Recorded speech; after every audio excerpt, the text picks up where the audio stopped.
बिस्मिल्लाहिर्रहमानिर्रहीम। अस्सलामुअलैकुम नाज़रीन।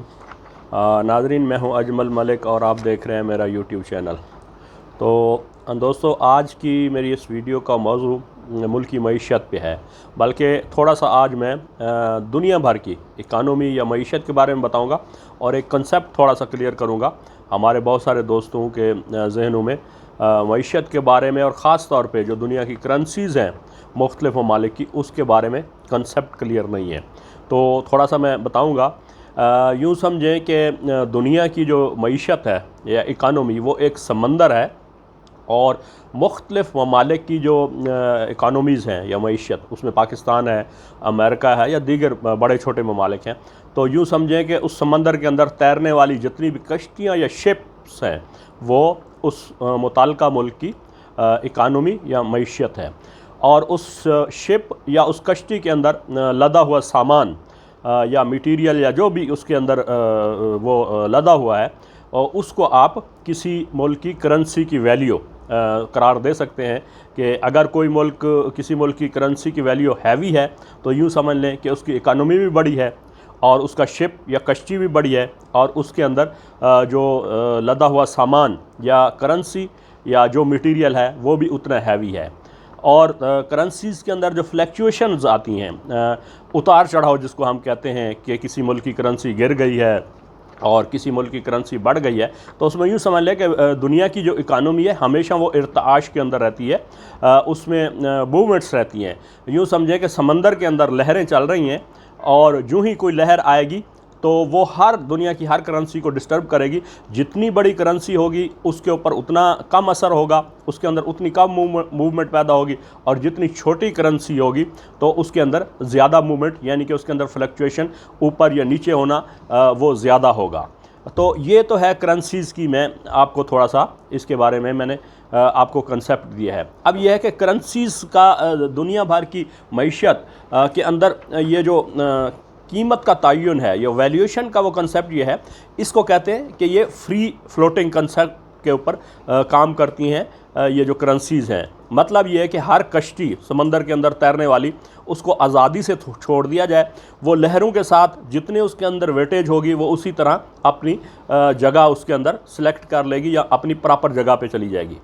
तो अब दोस्तों, ये तो करेंसीज़ के बारे में आपको मैंने बता दिया। अब ये आ गया कि जैसे हमारे मुल्क में आजकल हर आदमी टीवी के ऊपर और सोशल मीडिया के ऊपर मईशत और इकानमी के बारे में मतलब तरह तरह की राय देते हैं, और सब वो सारे लोग जिस आदमी को भी देखें वो डॉलर को उसके ऊपर या नीचे होने को वो सिर्फ इकानमी की ख़राबी या अच्छाई का वो बायस करार देता है। हालांकि ऐसे नहीं है, और ये भी कोई वजह नहीं है कि अगर किसी मुल्क की करेंसी वो ज़्यादा वैल्यू है डॉलर के मुकाबले में, तो ज़रूरी नहीं कि वो उस मुल्क की जो मईशत है वो अच्छी है, और अगर किसी की करेंसी कम है डॉलर के मुकाबले में तो उसकी मईशत बुरी है। ये कोई मेयार नहीं है। ये करेंसीज़ के जो वैल्यू है इसका तय करने का फार्मूला कुछ और है। इंशाल्लाह मैं नेक्स्ट वीडियोज़ में वो भी बताऊंगा, अदरवाइज़ वीडियो लंबी हो जाएगी। आपको मैं एक छोटी सी मिसाल दे के आगे निकल जाऊंगा कि अगर इस तरह होता कि डॉलर के मुकाबले में करेंसीज़ अगर कम या ज़्यादा हैं, तो फिर जापान की इस वक्त करेंसी पाकिस्तान से भी कम है। आप जापान की मईशत को देख लें कि पाकिस्तान से कई गुना ज़्यादा मजबूत है, और इसी तरह कुवैत की जो करेंसी है वो अमेरिका की करेंसी से भी ज़्यादा स्ट्रांग है और तगड़ी है। तो इसका मतलब ये नहीं कि कुवैत की जो मईशत है या इकानमी है वो अमेरिका से बड़ी हो गई है या मजबूत हो गई है। अमेरिका की जो इकानमी है दुनिया के अंदर नंबर 1 है। एक तो ये आपको मैं कंसेप्ट डॉलर के बारे में बताना चाह रहा था। दूसरी बात ये, जो हर आदमी ये कह देता है कि जी डॉलर को जनाब अली फ़लानी हुकूमत ने कम कर दिया और फ़लानी हुकूमत ने बढ़ा दिया तो उसका नुकसान या नफ़ा हो गया। डॉलर अपनी नेचुरल फ्री फ्लोटिंग कंसेप्ट पे काम करता है, और उसमें यह है कि जो भी मुल्क उसको अगर मतलब इसको कहते हैं गैर फितरी तरीके से या जबरन उसको ऊपर या नीचे रखेगा, तो उस मुल्क की ख़ुद इकानमी को उसका नुकसान होगा। और इसी तरह साबिक़ा अदवार में ये हमारे लोग करते रहे। उसमें मैं आपको बताऊंगा कि डॉलर को अंडर वैल्यू रखने से मुल्क के अंदर क्या क्या नुकसानात होते हैं।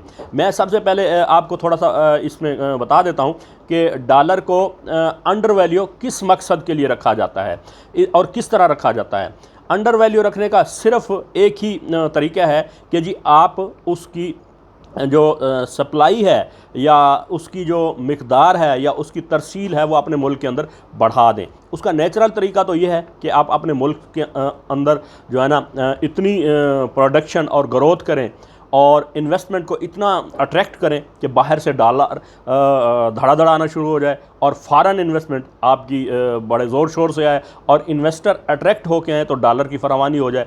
एक तो ये इसकी वजह है, और दूसरी बात यह है कि आप अपनी एक्सपोर्ट्स को इतना बढ़ाएं कि डॉलर आपके मुल्क के अंदर बहुत ज़्यादा आ जाए। और फिर तीसरी यह है कि आपके जो मुल्क के बाहर लोग रहते हैं, जो मेहनत मजदूरी करते हैं या अपने ख़ानदान के लिए कमाते हैं, वो बहुत ज़्यादा पैसा कमाएं, अर्निंग करें और आपके मुल्क के अंदर वो डॉलर भेजना शुरू कर दें। और चौथी वजह यह भी हो सकता है कि जो आपके ओवरसीज़ पाकिस्तानी हैं वो भी आपके मुल्क के अंदर इन्वेस्टमेंट करना शुरू कर दें, प्रॉपर्टी के अंदर, रियल एस्टेट के अंदर या किसी और सेक्टर के अंदर इंडस्ट्री लगाना शुरू कर दें, तो वो डॉलर्स या फॉरेन करेंसी लेके आएँ। तो ये 3-4 इसकी जो नेचुरल वजूहात हैं जिनको आप कहते हैं कि डॉलर को अगर आपने अंडर वैल्यू नेचुरल तरीके से रखना है तो इस तरीके से आप रख सकते हैं। अदरवाइज़ फिर इसका जो है ना वो एक ये चूँकि डिमांड और एंड सप्लाई का कंसेप्ट है कि जैसे हम कहते हैं कि जी किसी चीज़ की अगर मुल्क के अंदर कमी है या फरावानी है तो उसी तरह उसकी वैल्यू तय होगी, डिमांड एंड सप्लाई। कोई चीज़ अगर मुल्क के अंदर बढ़ गई है तो उसकी डिमांड कम हो जाएगी, उसकी कीमत भी कम हो जाएगी, और अगर उसकी मिकदार शार्ट हो रही है तो फिर वो क्या कहते हैं उसकी कीमत बढ़ना शुरू हो जाएगी। तो ये तो इसका नेचुरल तरीका है। लेकिन ये हमारे साबका हुक्मरान क्या करते थे और किस तरीके से डॉलर को इन्होंने अंडर वैल्यू रखा होता। दूसरा तरीका ये होता है कि आप स्टेट बैंक की मॉनेटरी पॉलिसीज़ के ज़रिए एक तो वैल्यूज़ को फिक्स कर दें, और ये फिर वो जो फ्री फ्लोटिंग का कंसेप्ट है, मैंने आपको समंदर की एक मिसाल दी है, तो उसको वायलेट किया जाता है और उसके नेचुरल नुकसानात होते हैं।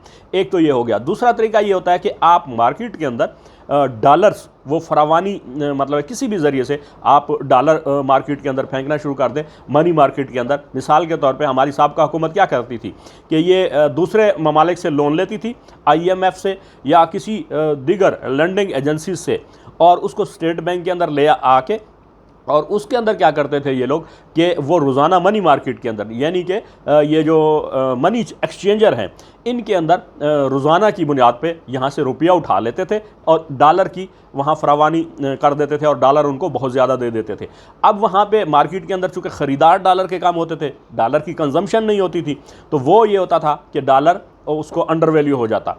अब उसके नुकसानात मैं आपको बताऊं कि ये तो अच्छा, इससे फ़ायदा ये लोग क्या उठाते थे, डॉलर जूं ही नीचे होता तो ये डॉलर चूँकि इन्होंने खुद ख़रीदना होता था, पाकिस्तान की ख़जाने के एक्सपेंस पे गवर्नमेंट के ख़जाने या स्टेट बैंक से डॉलर मार्केट के अंदर वो फेंक के और उसको सस्ता करके फिर यही करप्शन के पैसे से उसी डॉलर को ख़रीद के, ये जो इन्होंने प्रोजेक्ट्स के अंदर और इधर उधर करप्शन की होती थी, और उसको सस्ता करके सस्ता ख़रीद के फिर ये मनी लॉन्ड्रिंग करके ये बाहर भेज देते थे। ये तो था इनके ये जो थीम, ये जो पीछे डॉलर को इन्होंने नीचे रखा हुआ था। हर आदमी इस पर सोचता था या वो लोग सवाल करते थे कि भला ये कैसे डॉलर को नीचे रख सकते हैं और ये क्यों रखा हुआ था इन्होंने। तो इसकी मेन वजह यह है कि मनी लॉन्ड्रिंग, ये डॉलर को रुपए में यहाँ करप्शन करते थे, रुपया जमा होता था, डॉलर को इन्होंने कंट्रोल किया होता था निचली लेवल पे, फिर इसको जनाब आली वो मनी लॉन्ड्रिंग के जरिए ख़रीद करके बाहर भेज देते थे। एक तो ये इसका जो सबसे बड़ी रीज़न थी।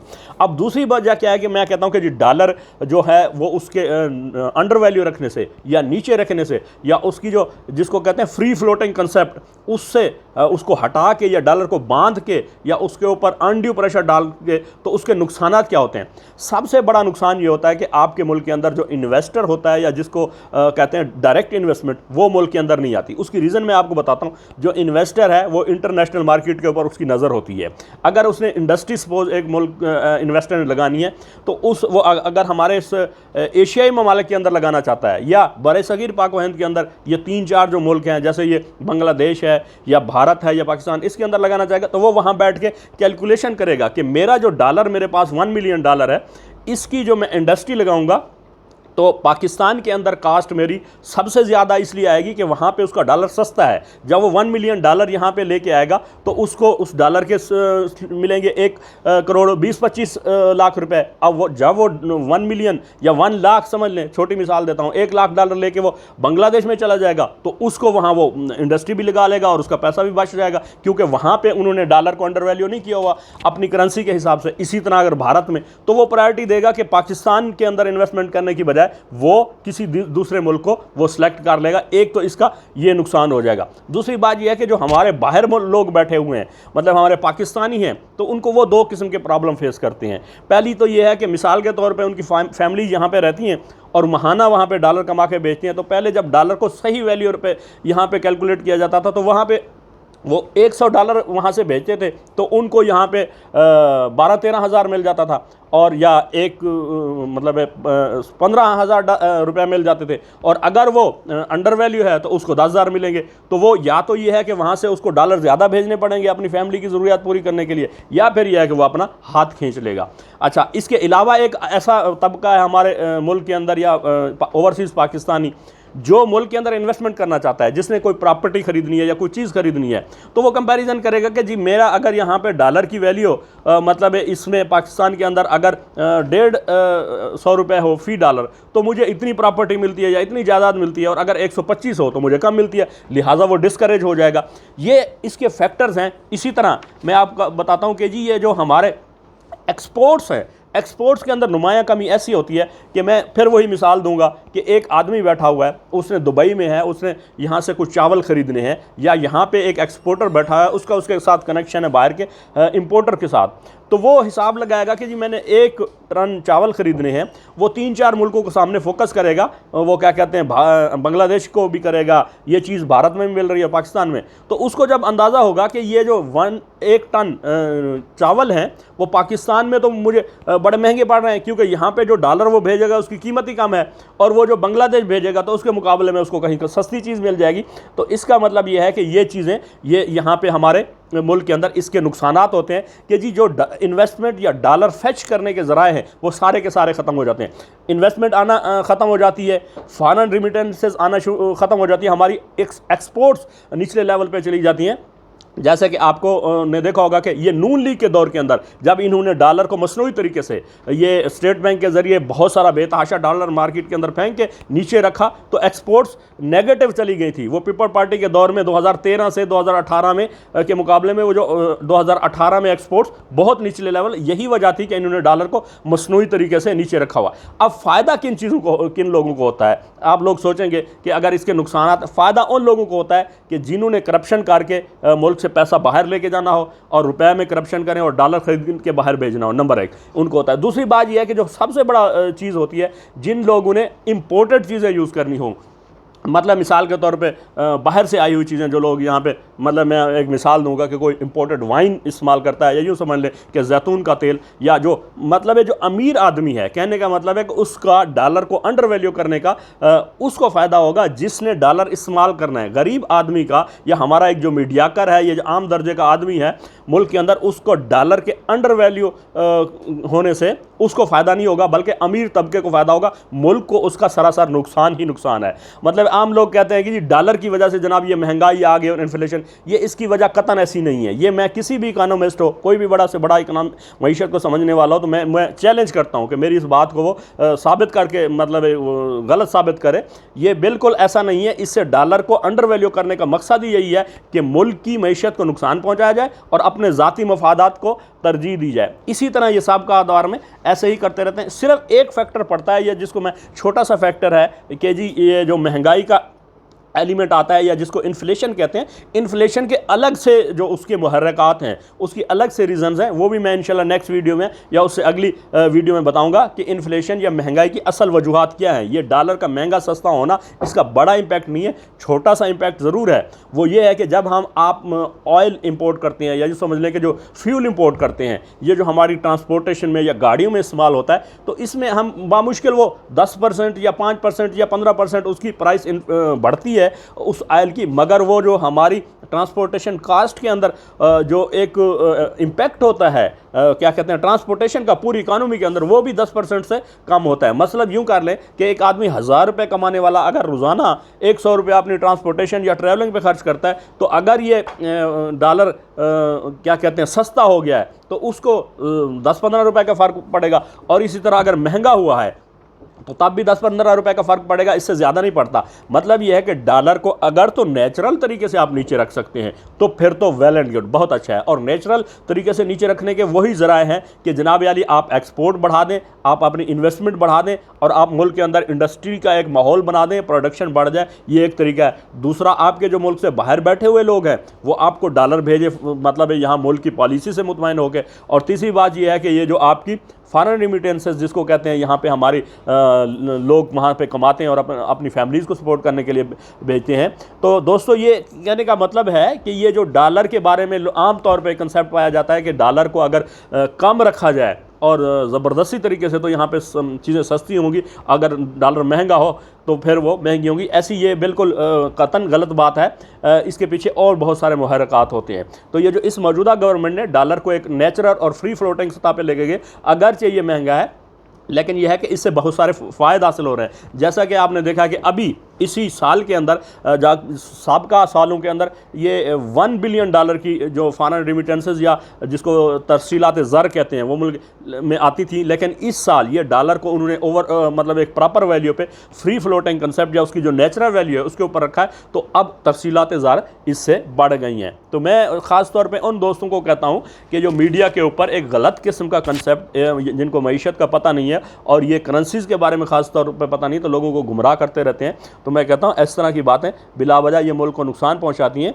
तो दोस्तों से कहता हूँ कि इस तरह एक तो ये इन चीज़ों से गुरेज किया जाए। दूसरी बात ये है कि जो देखने वाले हमारे नाजरीन हैं उनको भी चाहिए कि किसी ऐसे आदमी को देखें जिसको इकानमी की कुछ ना कुछ सूझबूझ हो। तो दोस्तों, इंशाल्लाह मैं मिलूँगा आपको इस तरह की किसी नेक्स्ट वीडियो में, और मेरा ख्याल है और मेरी कोशिश है कि नेक्स्ट वीडियो मैं इन्फ्लेशन के ऊपर करूँ या महंगाई के ऊपर। ये जो लोग कहते हैं कि महंगाई सिर्फ डॉलर की वजह से आती है, तो ऐसी बात नहीं है दोस्तों। उम्मीद है आपको ये मेरी बात समझ आ गई होगी। मिलेंगे इस तरह की इंशाल्लाह नेक्स्ट वीडियो में। अस्सलाम वालेकुम रहमतुल्लाहि व बरकातहू।